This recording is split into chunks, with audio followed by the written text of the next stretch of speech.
एक ऐसी जानकारी जो आपको हर एक सीजन काम आने वाली है। बैगन की उन्नत खेती। बैगन एक ऐसी फसल है जो साल भर खूब ज़्यादा लगाई जाती है। यदि आप सही समय पर बेस्ट वैरायटी का चुनाव करते हैं तो बैगन से काफ़ी अच्छा प्रॉफिट आप निकाल सकते हैं। इस वीडियो को देख करके आप बरसाती, गर्मी, सर्दी और हर एक सीजन पर आप बैगन की खेती कर सकते हैं, क्योंकि इस वीडियो पर हम आपको ऐसी जानकारी साझा करेंगे जिस पर तना छेदक और फल भेदक और छोटी पत्ती रोग, यह 2-3 बीमारी ऐसी समस्या हैं जो बैगन की फसल पर खूब ज़्यादा आती हैं और आसानी से कंट्रोल नहीं होती हैं। तो बैगन की फसल पर फल छेदक है, तना छेदक यानी फ्रूट बोरर और स्टेम बोरर के साथ साथ लिटिल लीफ जो समस्या आती है, इनको आप कैसे कंट्रोल कर सकते हैं, बेस्ट आपको दवाइयों के नाम और बेस्ट वैरायटियों के नाम साझा करने वाले हैं। बैगन की खेती यदि आप बरसाती बैगन की खेती कर रहे हैं तो आप मई जून महीने पर नर्सरी तैयार करके जुलाई महीने पर प्लांटेशन कर सकते हैं। वहीं गर्मियों के लिए आप फरवरी मार्च महीने पर प्लांटेशन कर सकते हैं, जबकि सर्दियों के लिए आप सितंबर अक्टूबर महीने पर प्लांटेशन कर सकते हैं। बैगन की खेती यदि आप बरसात पर कर रहे हैं तो उत्तम जल निकास का प्रबंध होना बहुत ज़्यादा जरूरी है। बढ़िया साफ सफाई करके बेड बना करके आप बैगन को लगाएं। उन्नतशील किस्मों की बात करते हैं तो वैसे तो हर एक जो वैरायटी है, जब भी हम किस्मों की बात करते हैं तो हर एक वैरायटी अपने एरिया के हिसाब से सर्वश्रेष्ठ होती है। जो आपके एरिया के हिसाब से क्लाइमेट्स रहता है उस हिसाब से वैरायटी तैयार की जाती हैं। तो अपने एरिया पर जो उन्नत किस्म हो उस वैरायटी का ट्राई आप कर सकते हैं और बाकी इन किस्मों से भी अच्छी पैदावार निकाल सकते हैं। वीएनआर की उत्कल वैरायटी आती है, सफ़ेद रंग के बैगन होते हैं। नंबर 2 कलश जनक F1 ब्लैक रंग के थोड़ा बड़े साइज के बैगन होते हैं। सनगिरो की प्रगति आती है जो कि छोटे टाइप के बैगन होते हैं भरमा टाइप के बनाने के लिए।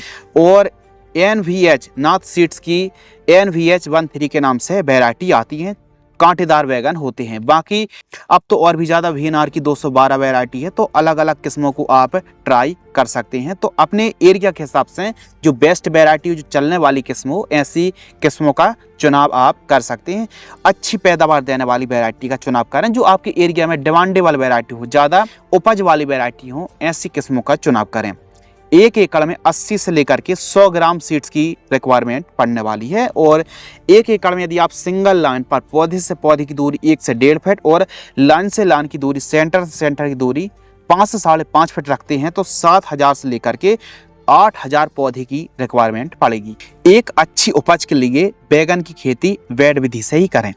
ज़्यादा बरसात हो जाने पर पानी ज़्यादा देर तक पौधे के पास रहता नहीं है तो बेड बना करके ऊंचे स्थानों पर आप बैगन को लगाएं। बेड की चौड़ाई 2.5 से 3 फीट, बेड से बेड की दूरी लगभग 3 फीट और सेंटर की दूरी 5 फीट, जबकि ऊंचाई 1 फीट आपको रखना चाहिए। खरपतवार एक बड़ी और मेजर समस्या है, तो इसके लिए मल्चिंग पेपर आप लगा सकते हैं। 25 से 30 माइक्रोन का मल्चिंग पेपर।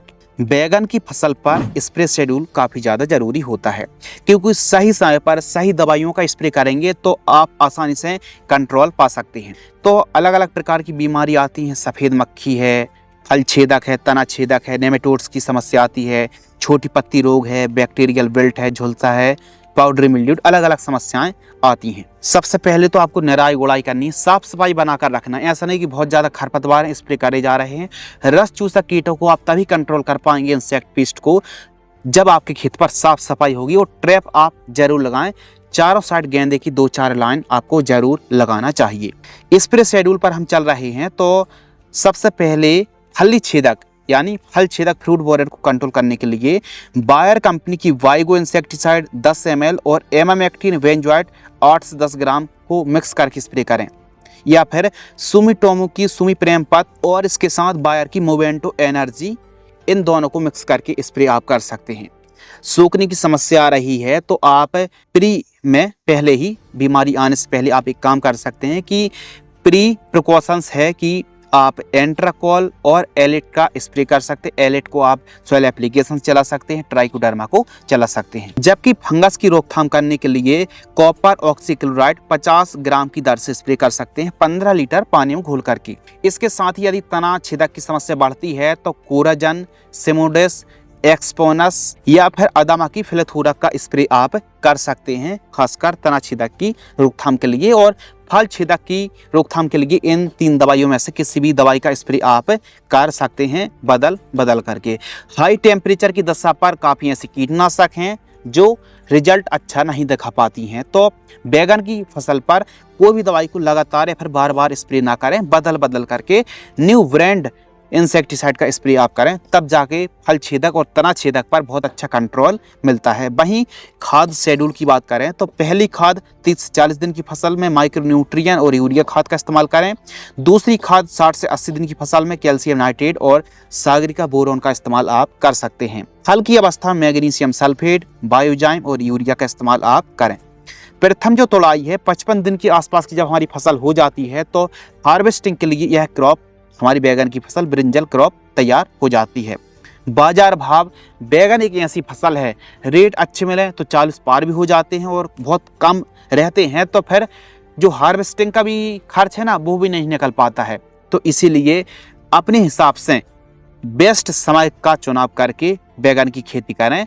बैगन एक ऐसी फसल जो एवरेज रेट तो आपको मिल ही जाता है, इसकी पैदावार इतनी ज़्यादा होती है कि कम रेट के बावजूद भी किसान भाई अच्छी कमाई कर पाते हैं। हमारे किसान भाई इस तरीके से बैगन की खेती करके काफ़ी अच्छी मोटी कमाई कर सकते हैं। एक चीज़ और जो स्टार्टिंग पर काफ़ी ज़्यादा इम्पोर्टेंट था कि आप जब खेत की तैयारी कर रहे हैं, जब प्लांटेशन करने से पहले खेत की तैयारी आप कर रहे हैं, बेड तैयार कर रहे हैं, तो उस समय 3 से 4 ट्राली गोबर की खाद, 50 किलोग्राम SSP, 50 किलोग्राम DAP और 20 किलोग्राम MOP के साथ साथ 3 किलोग्राम रीजेंट अल्ट्रा का यूज जरूर करें, या फिर इमिडाक्लोप्रिड जो GR फॉर्म वाला आता है।